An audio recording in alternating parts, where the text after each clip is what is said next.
Assalamualaikum warahmatullahi wabarakatuh. Halo semuanya, perkenalkan nama saya Neza Pratama Putri dengan NIM 2415018, Prodi Bimbingan dan Konseling Pendidikan Islam semester 4. Baik, di sini saya akan menjawab 3 soal UAS mata kuliah tafsir dan hadis bimbingan konseling yang diampu oleh Ibu Ati Rahmaniar MPD. Pertanyaan pertama, carilah studi kasus tentang permasalahan di lapangan yang berhubungan dengan layanan bimbingan dan konseling. Saya mengambil studi kasus pada anak korban broken home yang mengalami self efficacy rendah. Jadi, dari studi kasus ini, klien A merupakan seorang remaja yang mengalami broken home akibat perceraian orang tua. Setelah perceraian tersebut, klien mengalami berbagai masalah seperti tidak percaya diri, sulit menyelesaikan tugas sekolah, kurang motivasi belajar, mudah putus asa ketika menghadapi kesulitan, pesimis terhadap masa depan, dan merasa tidak memiliki dukungan dari keluarganya. Akibat kondisi tersebut, klien memiliki self-efficacy atau keyakinan terhadap kemampuan diri yang rendah. Permasalahan ini ditangani melalui konseling individu dengan teknik silent center. Pertanyaan kedua, tentukan hal yang akan diberikan kepada konseli berupa layanan awal. Layanan awal pada tahap awal konselor, yang pertama, membangun hubungan baik dengan konseli. Yang kedua, membangun rasa aman dan nyaman. Yang ketiga, mengidentifikasi masalah yang dialami konseli. Yang keempat, menggali perasaan konseli terkait perceraian orang tua. Yang kelima, menjelaskan tujuan dan proses konseli. Tahap ini dilakukan pada pertemuan pertama dan kedua. Kemudian, proses dan langkah inti layanan BK menggunakan konseli individu teknik silent center atau Carl Rogers. Langkah pertama, eksplorasi masalah. Konselor mendengarkan secara aktif pengalaman konseli mengenai kondisi keluarganya. Langkah kedua, menggali perasaan konseli.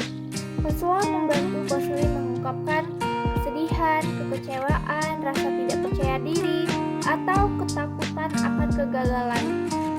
Langkah ketiga, membantu konseli mengenali potensi dirinya. Konselor mengajak konseli menyadari bahwa ia memiliki kemampuan untuk berkembang dan berhasil. Langkah keempat, menumbuhkan self-efficacy. Konseli diarahkan untuk percaya pada kemampuan diri, berani mencoba, tidak mudah menyerah, dan memiliki motivasi belajar. Langkah kelima, menentukan solusi. Konseli memilih sendiri langkah-langkah yang akan dilakukan untuk memperbaiki kehidupannya. Tahap inti dilakukan pada pertemuan ketiga, keempat, dan kelima. Selanjutnya, evaluasi dan tindak lanjut. Evaluasi, setelah proses konseli, yang pertama, konseli mulai percaya diri, memiliki motivasi belajar, lebih optimis, berani menghadapi tugas sulit, tidak mudah menyerah, dan mampu mengendalikan emosi dengan lebih baik. Nah, untuk tindak lanjut, yang pertama, monitoring perkembangan konseli. Yang kedua, konseli lanjut jika diperlukan. Yang ketiga, melibatkan keluarga atau wali sebagai sistem pendukung.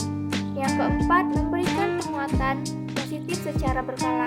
Yang terakhir, membantu konseli mempertahankan perubahan yang sudah dicapainya. Pertanyaan terakhir, kita kaitkan soal nomor 2 dengan tafsir dan hadis BK. Yang pertama, ada hubungan dengan tafsir Al-Quran. Surah At-Tahrim ayat 6 yang bunyinya, wahai orang-orang yang beriman, peliharalah dirimu dan keluargamu dari api neraka. Ayat ini menjelaskan bahwa orang tua memiliki tanggung jawab menjaga dan membimbing keluarganya. Ketika keluarga mengalami konflik atau perceraian, anak sering menjadi korban secara psikologis sehingga membutuhkan bantuan dan pendamping.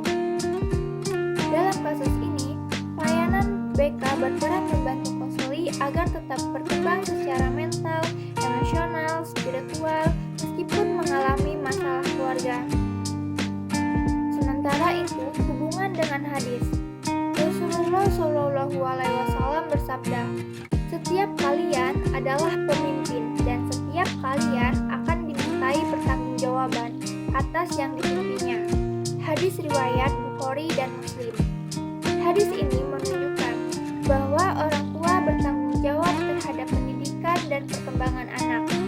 Ketika tanggung jawab tersebut tidak berjalan optimal akibat perceraian, guru BK dan konselor dapat membantu anak agar tetap memiliki arah hidup yang positif.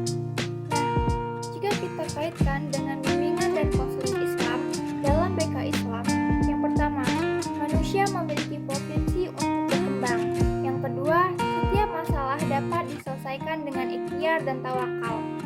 Yang ketiga, konseling bertujuan membantu individu mencapai kesehatan mental dan kedekatan kepada Allah. Keempat, teknik silent center sesuai dengan konsep Islam karena menghargai martabat manusia dan membantu individu menemukan potensi terbaiknya. Jadi, kesimpulannya, kasus anak korban broken home ini menunjukkan bahwa perceraian orang tua dapat menyebabkan rendahnya life efficiency.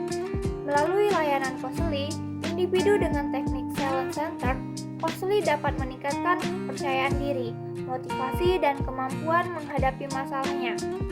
Hal ini sejalan dengan surah At-Tahrim ayat 6 dan hadis tentang tanggung jawab orang tua dalam membimbing anak. Oleh karena itu, layanan BK menjadi sarana penting untuk membantu peserta didik mencapai perkembangan yang optimal sesuai dengan nilai-nilai Islamnya. Mungkin hanya itu yang dapat saya sampaikan. Sekian, terima kasih. Wassalamualaikum warahmatullahi wabarakatuh.